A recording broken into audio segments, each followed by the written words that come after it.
We all love luxury, but love can sometimes leave us with regrets. So let's talk about it. What are some luxury designer brands or products that I regret purchasing as an absolute luxury lover and fashion fiend? If you're new to this channel, go ahead and give this video a big thumbs up and don't forget to click subscribe. So as a lawyer and a business person, I figured this video would have more value to it if instead of one or two specific designer goods, I walk you through more categories of designer goods that I regret buying, because that will likely save a lot more people from making the same mistake. The first category or type of luxury good that I regret buying would be that of artisanal or overly intricate pieces of jewelry. I'll post a picture on the screen here of what I mean by artisanal jewelry. I crashed so hard when in my beginning years of being able to actually afford luxury products, I did invest in some artisanal pieces. And I'm talking, these are pieces that would have cost me thousands, and then I came to find out, you grow in taste, right? Over life, taste evolves, styles evolve, so it's not uncommon to, if you start acquiring luxury goods, to every few years maybe edit your closet a little bit, consign some pieces, want to get new pieces, things like that. So as I started my first consignment cycle after a few years of collecting pieces, I started to go around with this fabulous looking jewelry, but only to find out that owing to the fact of it being artisanal, for example, that might mean that the crafter is not that well known. Owing to the fact that it's highly intricate means I have paid a mega premium, while at the same time, when we're selling jewelry, usually we're selling it by weight and type. So in the case of the picture I put up on the screen, we're talking about, this is a gold ring. How much does it weigh and what carat is it? That's basically what's going to determine the value of this product, outside of it being some super well-known designer.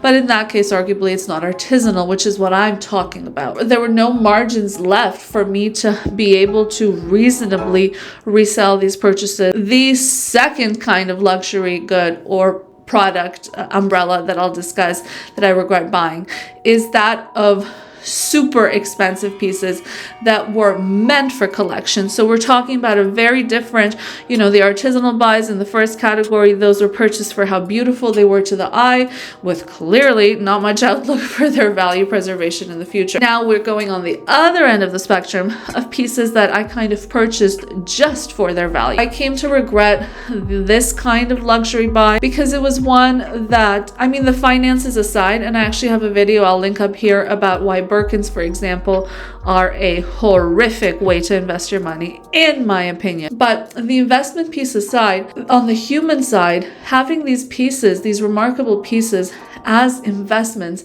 brought me absolutely no joy. It actually brought me sadness. What had been the point of working so hard for a designer good, albeit a investment product perhaps, so you could arguably look at it through two lenses, but what was the point of working so hard for this thing that I could never touch? There was always a risk that if I touched it, the oil secreted from my body, or the scent I was wearing, or the fabrics I was wearing would smear on the product and devalue it instantly.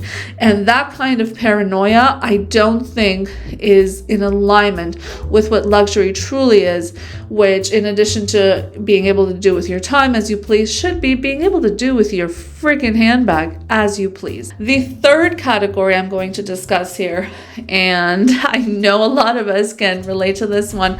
I always try to keep it, as open and authentic as I can on this channel about the fact that I came from very little, let's say nothing.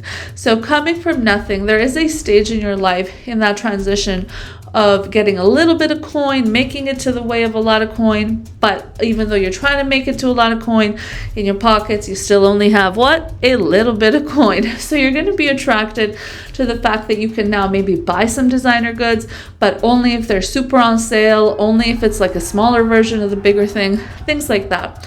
And I'll post a photo here of, this was like a popular Canadian luxury platform called Sense with 2 S's at the beginning.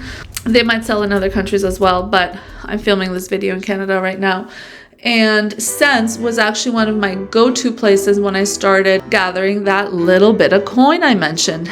And because it was such a little bit, I would, filter by the designer of interest. In this case, I have Burberry on the screen, and filtered not only by price, low to high, but by sale, sometimes final sale, so I couldn't even return anything if I didn't like it when I saw it in person. These were some of the first pieces that I came to donate or consign or get out of my house once I started making the bigger coins. If you look on the screen, like the most affordable things on this page are either like the world's tiniest bag you've ever seen for the blue one, or like pouches. But grown-ups are not bringing pouches to functions, okay? I want to be very careful. I'm not hating on your game if you're at the pouch stage, okay? Pouch stage is better than a lot of other stages if you're in that world, if you are into those materialistic goods. Of course, side note, what really matters is safety stage and healthcare stage and, food and shelter stage. So let's not get those twisted. For me, I look back to it sometimes and I feel sorry for or embarrassed about the fact that I was not value driven enough. Instead of buying 2 freaking pouches, I could have saved up for an actual bag and a product that I could have used for 30 years instead of the pouches that I used for a few months. Once I got to the bigger coin, I threw them out. So I felt bad about, the sustainable aspect of that. I felt bad about, from a mental health perspective, about making these purchases and falling prey to these purchases that were not meant to advance my life or add value to my life, like the more significant pieces. So there you go. We have laid it all out there. We have talked about so many more concepts in addition to luxury in and of itself, which, if you're new to this channel, is a keystone to this channel. I never want to put any information out there other than the most authentic, because at the end of the day, that's how you and I are going to connect best as well, by being our most authentic selves. And I want this channel to be of value to everybody watching it. Thank you for watching. We'll see you on another luxury video next week.